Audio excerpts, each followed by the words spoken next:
Welcome back to my channel. আপনারা আশা করি সবাই ভালো আছেন, আমিও ভালো আছি। সো ইউএস এবং ইরানের মধ্যে যে পিস যে টক সেটা যে কলাপস করে, কলাপসের পর কিন্তু মোটামুটি সবাই একটা আইডিয়া করে নিচ্ছে যে মার্কেট যখন খুলবে তারপরে মার্কেটের মধ্যে কিন্তু আমরা একটা নেগেটিভ সেন্টিমেন্ট দেখতে পাবো। এবং মার্কেট খোলার সাথে সাথে যদি আমরা দেখি নেগেটিভ সেন্টিমেন্টটাই কিন্তু আমরা দেখতে পেয়েছি। এবং আমি বিটকয়েনের কথা যদি বলি, বিটকয়েনে কিন্তু নেগেটিভ সেন্টিমেন্টটা খুবই খুবই ছিল এই জায়গাটাতে। বাট ওভারঅল যদি আপনাদেরকে বলি এই মুহূর্তে, কিছুক্ষণ আগেও আমি একটা পোস্ট করলাম যে বিটকয়েনের এটাই কি বটম, এই বিষয়টা নিয়ে আলোচনা করব আজকে। দেখুন, বিটকয়েনে নিয়ে অনেকের কিন্তু প্রত্যাশা এবং আশা যেই এটার যে স্বপ্ন থাকে সেই স্বপ্নটা কিন্তু এখন পর্যন্ত মানুষের মনের মধ্যে আছে। এবং এর আগেও কিন্তু 2021 সালে এই ঘটনাটা সিমিলার ঘটনাটা ঘটে মার্কেটের মধ্যে। এবং সেম ঘটনা কিন্তু আমরা 2026 সালেও মানে 5 বছর পর এই সিমিলার ঘটনাটা এখানে দেখতে পাচ্ছি আমরা। তো এখন কথা হচ্ছে বিটকয়েনে যদি এটাই বটম হয়ে থাকে তাহলে আই থিঙ্ক এই যে জোনটা আছে এই জোনটা যদি ব্রেক না করে এটাই যদি বটম হয়ে থাকে তাহলে আই থিঙ্ক এর পরবর্তীতে নেক্সট যে ইয়াটা থাকবে, স্টেপটা থাকবে বিটকয়েনের ক্ষেত্রে, সেটা কিন্তু $80,000 মতো, ঠিক আছে। তো এখন কথা হচ্ছে বিটকয়েন যদি এর মধ্যে বেড়ে যায় তাহলে কিন্তু অলস কয়েনও এখানে ভালো রকমের একটা মুভমেন্ট ক্রিয়েট করবে। অলরেডি কিন্তু অনেক অলস কয়েন আছে যেই অলস কয়েনগুলো ভালো মুভমেন্ট ক্রিয়েট করতেছিল। এবং পাশাপাশি কিছু কয়েন আছে যে কয়েনগুলো কিন্তু অনেকটা এখানে দাম করছে, যেমন পোল্কা ডট এর কথা যদি বলি, বিটেন্সের টাওয়ার কথা যদি বলি, এই কয়েন যে কয়েনগুলো আছে সেই কয়েনগুলো কিন্তু এখানে ভালো রকমের এখানে ডাউনফল আমরা দেখতে পাইছি গত 2-1 দিনের মধ্যে, ঠিক আছে। সো এখন প্রেডিকশন, মানুষের প্রেডিকশন, এখানে ট্রেডিং এর সবচেয়ে বেস্ট যে ভ্যালুয়েবল লেসনটা আপনাদেরকে দিতে যাচ্ছি সেই বিষয়টা আপনারা শুনুন। মানুষের প্রেডিকশনের সাথে মার্কেট কিন্তু সেভাবে চলে না। সো যখন আপনারা ট্রেড করবেন অবশ্যই আপনাদের এন্ট্রি এবং আপনাদের যে পজিশন সাইজিংটা হবে সেটা অবশ্যই আপনাদের 1% 2%-এর মধ্যে থাকতে হবে, যাতে যেটা লস করবেন সেই লসটা যেন আপনাদের মোটামুটি বলা চলে যে 1% 2%-এর মধ্যে থেকে যায়, এর বেশি না থাকে।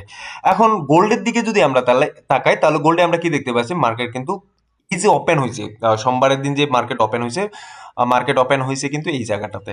সো এইখান থেকে মার্কেটে অনেকেই চিন্তা করছিল যে সর্বোচ্চ এইখান পর্যন্ত আসবে, দেন কিন্তু মার্কেটে আবার আমরা একটা বেয়ারেজ সেন্টিমেন্ট দেখতে পাবো।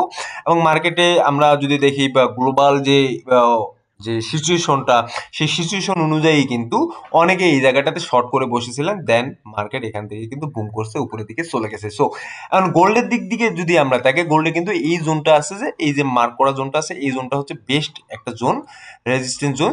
সো এই জোনটাকে আমাদেরকে মার্ক অবশ্যই করতে হবে, কারণ এই জোনটা যদি ক্রস করে এই এই জায়গাগুলোতেই যদি মার্কেট বেস নেয় তাহলে আমরা মার্কেটের মুভমেন্ট সামনের দিকে ভালো একটা পাবো, পজিটিভ মুভমেন্ট গোল্ডের দিকে, ঠিক আছে। সিমিলার বিটকয়েনের দিকে যদি আমরা দেখি, বিটকয়েনকে কিন্তু এইখানে আমরা অনেকেই দেখতে পাইছি যে মার্কেট আবার বিয়ারিশ হচ্ছে বা মার্কেট এখান থেকে একটা বিয়ারিশ ফর্মে চলে যাচ্ছে, ঠিক আছে। বাট আপনারা যদি দেখেন মার্কেটের যে সেন্টিমেন্টটা সেখানে কিন্তু এই যে জোনটা আছে ওয়াটার ব্লকের জোনটা, এই ওয়াটার ব্লকের জোনটা পর্যন্ত মার্কেট আসছিল, দেন কিন্তু মার্কেট রিপিটলি আবার উপরের দিকে গেছে, তার রেজিস্ট্যান্স যে জোনটা আছে সেই জোনটার কাছাকাছি। সো এখন কথা হচ্ছে মার্কেট যদি বুলিশ হয়ে থাকে তাহলে সর্বোচ্চ মার্কেট এখন যে তার যে ইয়াটা করবে, সর্বোচ্চ যদি নিচে নেমে আসে তাহলে আমি 4 আওয়ার টাইম ফ্রেমে আসি, যারা ট্রেডিং করে তাদের জন্য এটা ভালো হবে।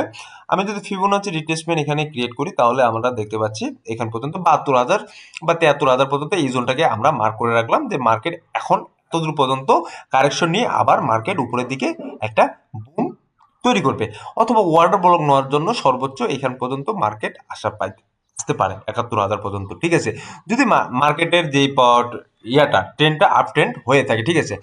সো এখন কথা হচ্ছে যে আমরা যারা হোল্ডিং করতেছি তাদের জন্য তো অবশ্যই ইম্পর্টেন্ট একটা এই মুহূর্তে সময়, এবং যারা ট্রেডিং করতেছি তাদের জন্য কিন্তু খুবই ইম্পর্টেন্ট একটা সময়।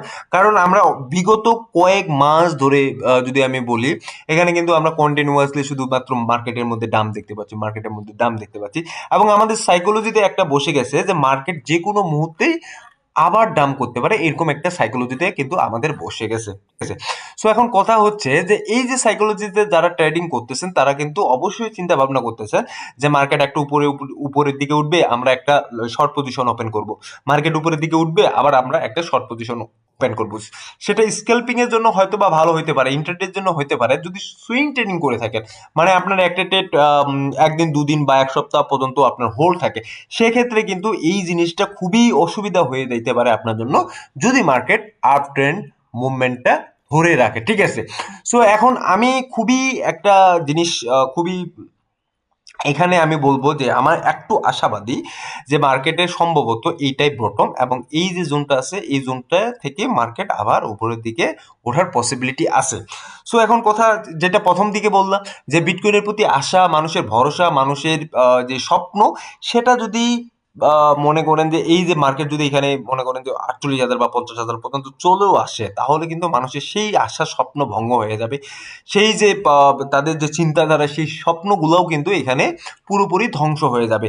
বাট আমি চিন্তা করতেছি যদি কোনো কারণে মার্কেট এখানেও আসে, তাহলে কিন্তু আপনাদের জন্য বাইং যে অপরচুনিটি, সেই বাইং অপরচুনিটিটাও কিন্তু খুব ভালো রকমের একটা থাকতেছে। সো এখন কথা হচ্ছে যদি যদি মার্কেট এখান থেকে উপরের দিকে ওঠা শুরু করে, তাহলে আপনাদের করণীয়টা কি, অথবা মার্কেট যদি এত দূর পর্যন্তও আসে, তাহলে আপনাদের করণীয়টা কি। আমি বলি এখানে কিন্তু মার্কেট এত দূর পর্যন্ত আসবে বা আসতে পারে বা আসবেই এমনটা কোনো কথা না। যদি আপনারা এই মুহূর্তে ইনভেস্টিং করতে চান, তাহলে কিন্তু আপনারা পার্ট এখানে এন্ট্রি নিতে পারেন, এসআইপি করতে পারেন। সো আমি যদি এখানে আপনাদেরকে দেখাই, তাহলে আপনারা কি দেখতে পাচ্ছেন, এখানে আমরা বিটকয়েনের দিকে যদি তাকাই, বিটকয়েনে কিন্তু মোটামুটি এখানে 52%, অলমোস্ট 50%, মানে 50% এখানে কিন্তু ডাম্প করছে। সো একটা কয়েনের ভ্যালু, মানে বিটকয়েনের ভ্যালু যদি 50% ডাম্প করে, সেখান থেকে কিন্তু আমাদের অবশ্যই পার্ট বাইং গুলা করা উচিত, এবং এগুলোই কিন্তু আপনাদের জন্য বেস্ট অপরচুনিটি, বেস্ট সময়। এবং এই সময়গুলো একটা সময় বের হয়ে গেলে আপনাদের কিন্তু সেই সময়টা থাকে না। এখন আমরা যে জিনিসটা সবসময় ভুল করে থাকি, যখন মার্কেট কলাপস করে এবং একটা সাইডওয়েজ মুভমেন্ট ক্রিয়েট করে, সেই সময়টা আমরা ফেয়ারে থাকি, ভয়ে থাকি যে মার্কেট আরো হয়তো বা নিচের দিকে আসবে। বাট যারা যারা অ্যাকচুয়ালি ইনভেস্টর, যারা এখানে প্রফেশনাল ভাবে কাজ করে, তারা জানে যে মার্কেটে এতটা নিচের দিকে নামছে, আরো কতটুকু নিচের দিকে নামতে পারে, তাদের মধ্যে কিন্তু একটা আইডিয়া আছে। সো এই বিষয়গুলো যদি আপনারা কাজে লাগান, অবশ্যই ভালো কিছু এখানে করতে পারবেন। এবং গোল্ডের দিকে যদি আমরা তাকাই, গোল্ড কিন্তু মোটামুটি একটা যদি আফটার মুভমেন্টেই বলা যায় সবসময়। সো গোল্ডে যারা ইনভেস্ট করতে চাচ্ছেন, তো অবশ্যই এখানে কিন্তু অবশ্যই এই জায়গাতেও আপনারা এসআইপি করবেন, মানে পার্ট বাইং এখানে কাজ করবেন, ঠিক আছে।